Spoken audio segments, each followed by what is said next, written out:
السلام علیکم، خواب تعبیر ٹی وی میں خوش آمدید۔ بسم اللہ الرحمن الرحیم۔ شروع رب ذوالجلال کے بابرکت نام سے جو بڑا مہربان رحم والا ہے۔ غروب آفتاب کے بعد جوں جوں تاریکی بڑھ رہی تھی، اس کے ساتھ ساتھ چاند بھی آسمان پر بلند ہو رہا تھا۔ نخلستانوں کے درمیان میں سے گزرنے والی شاہراہ جو مدینے کی طرف جاتی تھی اب سنسان پڑی ہوئی تھی۔ دور سے سر پہ گھوڑے کے ٹاپوں کی آواز اس علاقے میں ہلکا ہلکا سا لرزہ پیدا کر رہی تھی۔ کھجور کے درختوں کے درمیان میں سے چھن کر آنے والی چاندنی بار بار گھڑ سوار کے چہرے پر پڑ رہی تھی۔ وہ کوئی 60 سال کی عمر کا مضبوط چاق و چوبند آدمی دکھائی دیتا تھا۔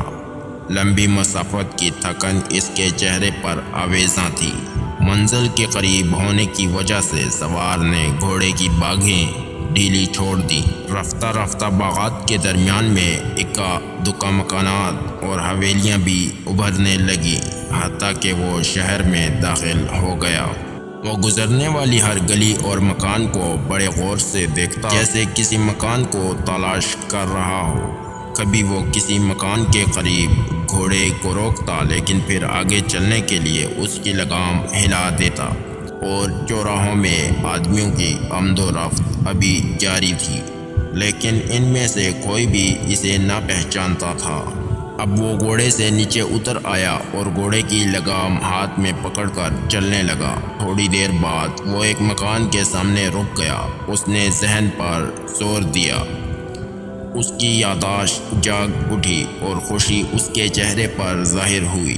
وہ زیر لب اپنے آپ سے کہنے لگا، یہی میرا گھر ہے۔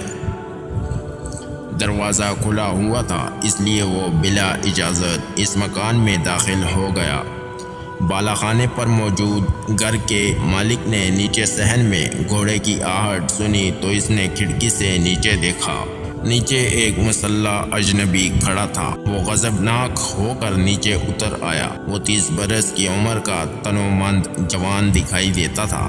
اس نے آتے ہی اجنبی کو پکڑ لیا اور سخت لہجے میں کہا، اے دشمن خدا، رات کی تاریکی میں تو گھر کے اندر کیوں گھس آیا؟ یہ سن کر اجنبی گھبرا گیا۔ وہ صرف اتنا ہی کہہ پایا، دیکھو میں اسے اپنا گھر سمجھ کر اندر داخل ہوا، اور سچ مچ یہ میرا ہی گھر ہے۔ لیکن اس پر بھی اس نوجوان نے گرج کر کہا، میں تجھے دیکھ لوں گا۔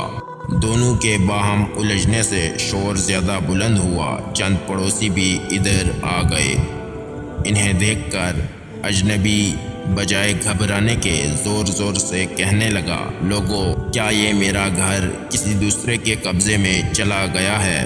کیا میری بیوی فوت ہو گئی ہے؟ تم میں سے کوئی بھی مجھے نہیں پہچانتا۔ یہ سن کر پڑوسیوں کے ہجوم میں سے 2 بزرگوں نے آگے بڑھ کر اسے پہچاننے کی کوشش کی، تو اس نے کہا، کیا تم مجھے بھول گئے ہو؟ میں فروخ ہوں۔ کیا پڑوسیوں میں کوئی بھی فروخ کو پہچاننے والا نہیں رہا؟ اس فروخ کو جو آج سے 30 سال پہلے اسلامی لشکر کے ساتھ جہاد کے لیے گیا تھا۔ اجنبی کی یہ بات سنتے ہی ہر کوئی اپنی جگہ پر دم بخود رہ گیا۔ مجمع پر ایک گہرا سکوت طاری ہو گیا، جیسے ہجوم میں موجود ہر شخص یادداشت کے دھندلے مناظر میں کچھ تلاش کرنے کی کوشش کر رہا ہو۔ رحلت نبی صلی اللہ علیہ وسلم کے بعد 40 برس گزر چکے تھے۔ اللہ کے حکم میں رکاوٹ بننے والے حکمرانوں کا عام لوگوں کے دلوں پر خوف اتارنے کے لیے اسلامی فوجیں آگے ہی آگے بڑھ رہی تھی۔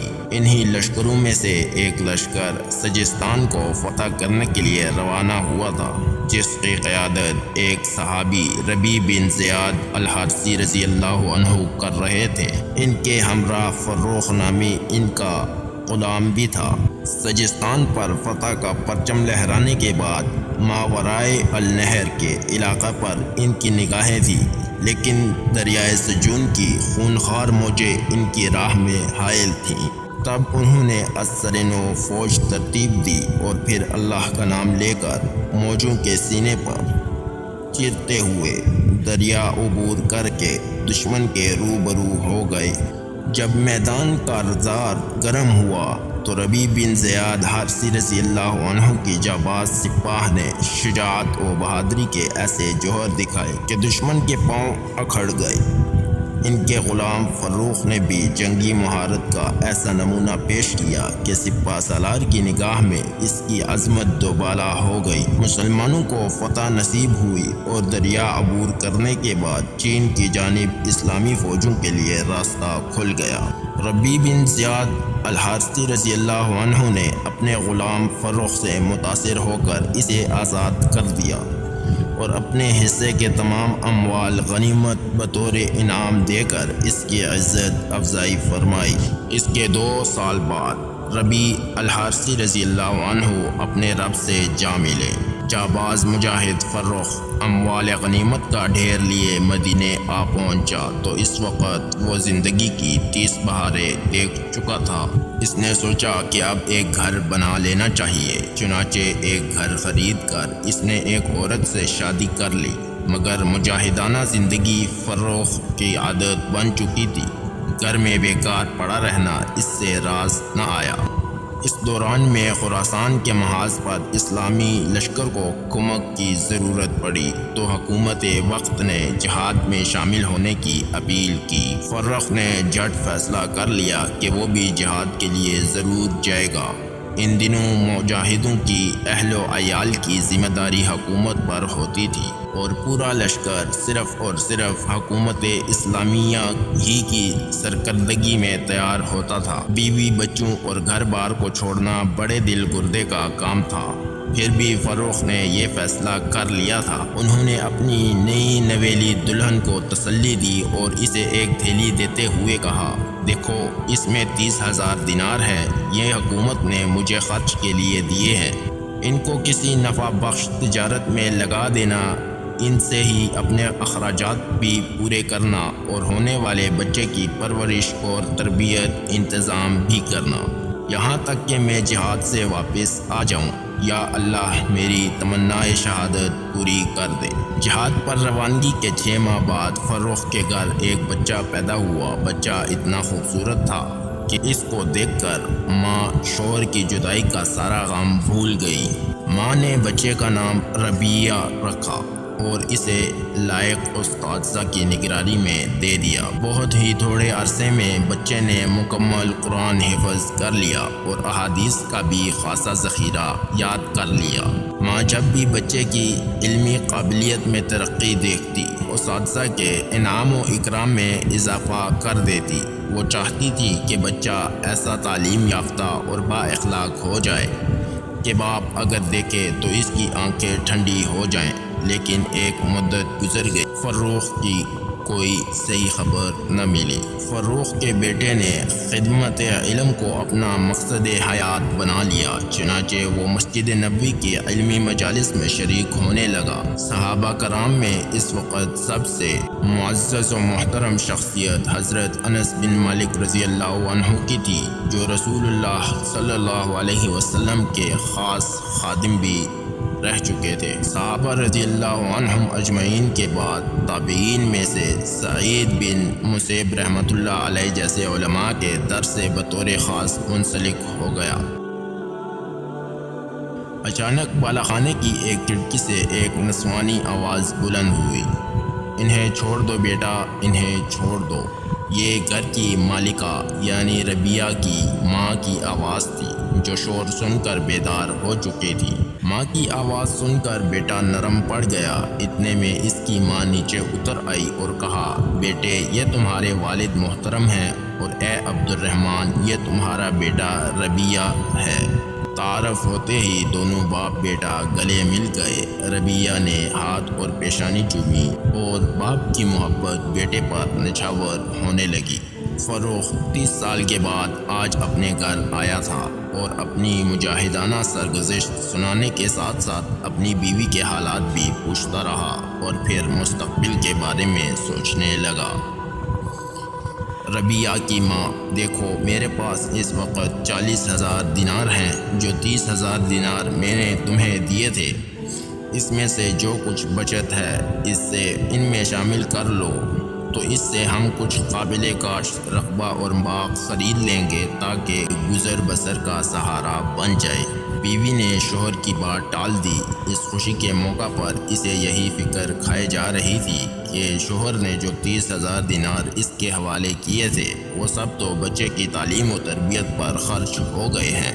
اب اگر شوہر کو یہ بات بتائی گئی تو کیا وہ یقین کر لے گا کہ اس کا بیٹا بہت زیادہ فراخ دل ہے اور وہ ایک درہم بھی اپنے پاس بچا کر نہیں رکھتا؟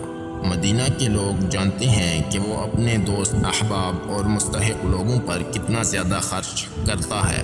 ربیہ کی ماں انہی خیالوں میں پیچ و تاب کھا رہی تھی کہ اس کے شوہر نے دوبارہ کہا، جو دینار بچے ہوئے ہیں وہ لاؤ، پھر دیکھیں گے کہ کل ملا کر کتنی رقم بنتی ہے۔ آپ فکر مند نہ ہوں، بیوی نے اسے ٹالتے ہوئے کہا، میں نے وہ تمام دینار وہیں رکھے ہوئے ہیں جہاں پر انہیں رکھنا چاہیے تھا۔ جلد ہی انشاءاللہ وہ آپ کے سامنے آ جائیں گے۔ آپ تھکے ہوئے ہیں، اب آرام کریں۔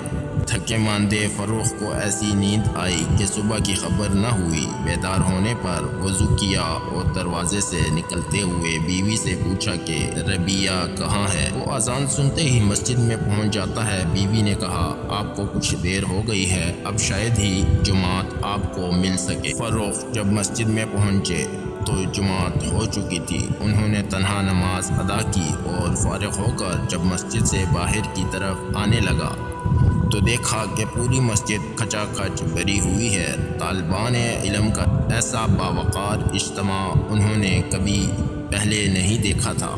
دور بیٹھے ایک شیخ کے گرد لوگ حلقہ بنا کر باادب بیٹھے تھے۔ مجمع اتنا بڑا تھا کہ مسجد میں کوئی جگہ خالی نہیں تھی۔ فروخ نے مجمع پر نظر ڈالی تو دیکھا کہ حلقہ درس میں عمر رسیدہ علماء بھی شامل ہیں اور نوجوان طلباء بھی۔ سب کی نگاہیں شیخ پر ٹھہری ہوئی ہیں۔ جو لفظ بھی ان کی زبان سے نکلتا موتی کی طرح چھین لیا جاتا اور لکھ کر محفوظ کر لیا جاتا۔ شیخ جو کچھ ارشاد فرماتے، مجمع میں تھوڑے تھوڑے فاصلے پر کھڑے لوگ ان کی بات کے لفظ کو بلند آواز کے ساتھ دہراتے تاکہ ہر شخص ان کی بات کو پوری طرح صحیح لکھ سکے۔ فروخ مجمع کے کنارے پر بیٹھا تھا۔ وہ ان کی لیاقت اور قابلیت سے حد درجہ متاثر ہوا۔ تھوڑی دیر کے بعد درس ختم ہو گیا۔ شیخ کھڑے ہوئے تو سارے لوگ ان کے پیچھے مسجد کے دروازے تک آئے۔ اس نے بڑی کوشش کی کہ شیخ کو پہچان لے، لیکن فاصلے کی وجہ سے وہ انہیں پہچان نہ سکا۔ شیخ کا اتنا ادب و احترام دیکھا تو فروخ سے رہا نہ گیا۔ اس نے ایک آدمی سے پوچھا، مجھے بتائیے کہ یہ شیخ کون ہے؟ یہ سن کر اس آدمی نے فروخ کو اوپر سے نیچے تک دیکھا اور حیرانی سے کہا، آپ ان کو نہیں جانتے؟ بڑی حیرت کی بات ہے، کیا آپ مدینہ کے باشندے نہیں ہیں؟ بھائی میں مدینہ ہی کا باشندہ ہوں، فروخ نے کہا۔ بھلا مدینے میں بھی کوئی ایسا آدمی ہو سکتا ہے جو شیخ کو نہ جانتا ہو؟ اس آدمی نے کہا، معاف کیجیے گا، میں واقعی نہیں جانتا۔ آپ بیٹھیے، میں آپ کو بتاتا ہوں۔ اس آدمی نے فروخ کو بیٹھنے کا اشارہ کرتے ہوئے کہا، دیکھیے یہ شیخ تابعی ہیں، عالم اسلام کی شان و شوکت کے امین، فقہائے مدینہ کی آبرو، مدینہ کے محدث اور امام ہیں۔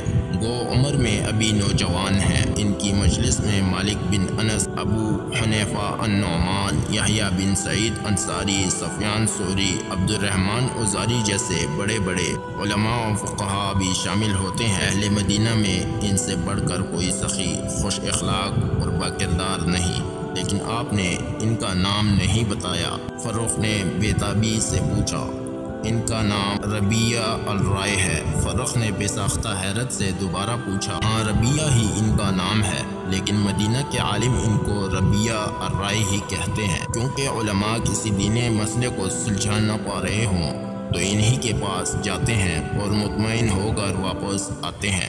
فروخ نے پوچھا، آپ نے ان کے والد کا نام نہیں بتایا؟ ربیع بن فروخ شیخ جب پیدا ہوئے تو ان کے والد جہاد میں گئے ہوئے تھے۔ ان کی ماں نے ان کی تعلیم و تربیت کا فرض انجام دیا۔ اہل مدینہ ایسی ماں پر فخر کرتے ہیں۔ میں نے نماز سے کچھ پہلے سنا تھا کہ ان کے والد فروخ 30 برسوں کے بعد واپس رات کو گھر آئے ہیں۔ یہ سب کچھ سن کر فروخ کی آنکھیں ڈبڈبا آئیں اور وہ مزید کچھ پوچھے بغیر گھر کی طرف چل دیے۔ بیوی نے شوہر کو نم آلود پلکوں کے ساتھ گھر میں داخل ہوتے دیکھا تو فوراً پوچھا، کیا ہوا ہے آپ کو میرے سرتاج؟ خیریت تو ہے؟ واللہ میں نے آج جو اپنے بیٹے کا مرتبہ و مقام دیکھا ہے وہ آج تک کسی کا نہیں دیکھا۔ بیوی نے یہ سن کر موقع غنیمت جان کر فوراً کہا، آپ بتا دیجئے کہ دونوں میں سے آپ کو کون عزیز ہے، بیٹے کا مقام و مرتبہ یا 30,000 دینار؟ یہ سن کر فروخ نے کہا، خدا کی قسم اس علم و کردار کے آگے تو ساری دنیا ہیچ ہے۔